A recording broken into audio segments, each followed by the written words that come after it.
Terima kasih. Tuan Yang Ketua, saya mohon mencadangkan supaya rang undang-undang RUU Kanun Keseksaan Pindaan nombor 2 2023 dibacakan untuk kali yang kedua sekarang. Tuan Yang Ketua, seperti mana Dewan ini sedia maklum, perbuatan percubaan bunuh diri merupakan satu kesalahan di bawah undang-undang negara. Individu yang melakukan percubaan bunuh diri terbabit boleh didakwa di mahkamah dan dijatuhkan hukuman penjara sehingga 1 tahun atau dengan denda atau kedua-duanya sekali di bawah Akta 574. Peruntukan terhadap kesalahan percubaan bunuh diri ini berasal dan diwarisi dari zaman penjajah. Seksyen 309 Akta 574 merupakan ataupun adalah pari materia dengan Kanun Keseksaan Negara India yang telah digubal pada tahun 1936 berdasarkan Undang-Undang Umum British ataupun British Common Law. Undang-Undang Umum British ini telah digunakan lebih dari 100 tahun yang lepas.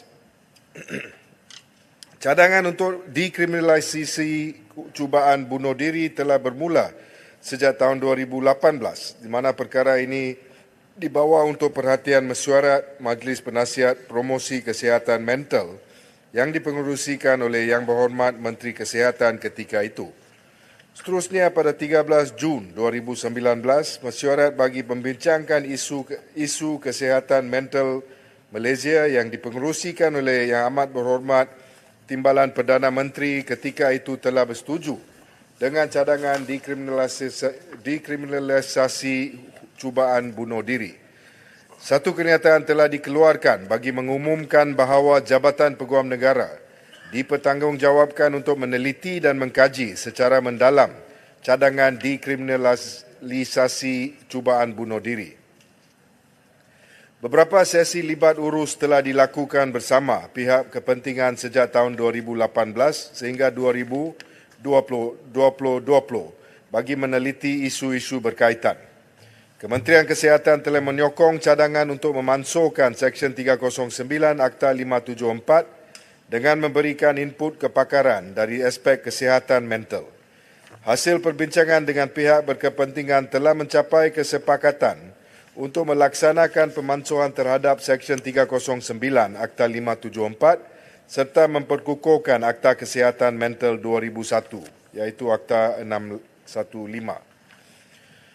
Pada bulan September 2022, pihak Jabatan Peguam Negara telah menyempurnakan laporan kajian berkenaan dengan kesalahan percubaan membunuh diri di bawah Seksyen 305, 306 dan 309 Kanun Keseksaan.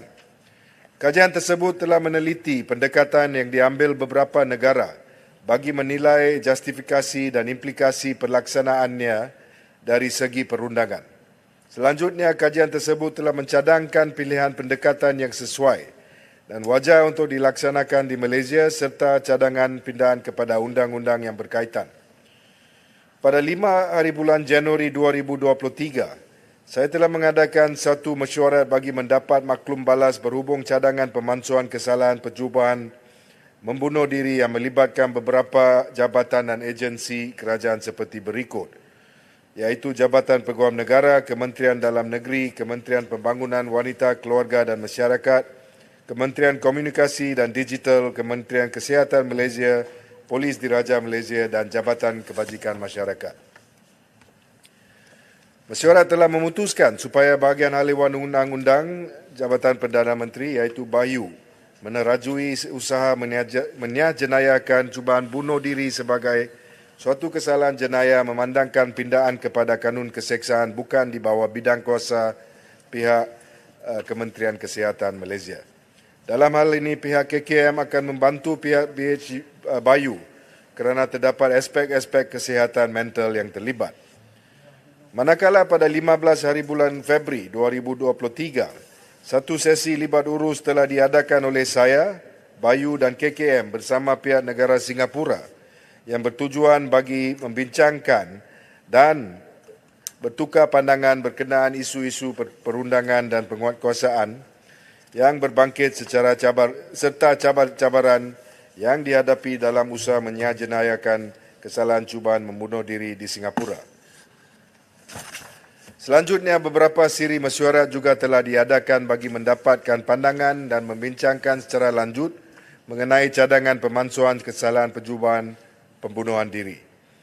Secara dasarnya, pemansuhan Seksyen 309 Akta 574 akan menjadi anjakan dalam usaha mencegah kes bunuh diri di Malaysia bagi mengalakkan mereka yang terkesan tampil ke hadapan untuk mendapat bantuan, menghapuskan stigma terhadap perbuatan bunuh diri dan seterusnya menurunkan kadar kematian bunuh diri. Selain itu, dasar KKM berhubung kesihatan mental bagi pesalah kes cubaan membunuh diri dan maklum balas yang diterima daripada bahagian pendakwaan Jabatan Peguam Negara juga telah diambil kira dalam kajian ini. Seksyen 309 yang merupakan peruntukan dari abad ke-19 wujud kerana anggapan lama bahawa criminalisation dengan izin adalah cara terbaik untuk menghalang perbuatan percubaan membunuh diri. Kini, berdasarkan kepada pendekatan yang diambil oleh negara-negara luar, dilihat bahawa rawatan perubatan dan bukan pendakwaan adalah tindakan yang paling sesuai untuk menangani isu ini. Oleh itu, kerajaan berpandangan bahawa Seksyen 309 Akta 574 wajar dimansuhkan untuk mengubah pendekatan kepada cubaan bunuh diri daripada yang bersifat punitif pada masa ini kepada suatu pendekatan yang berasas rawatan perubatan. Namun kesalahan persubahatan percubaan membunuh diri di bawah peruntukan Seksyen 305 dan 306 Akta 574 akan dikekalkan menjadi suatu kesalahan tanpa mengira sama ada perbuatan membunuh diri tersebut berjaya ataupun tidak. Pemansuhan ini juga akan membawa kepada pindaan kepada akta-akta lain yang berkaitan.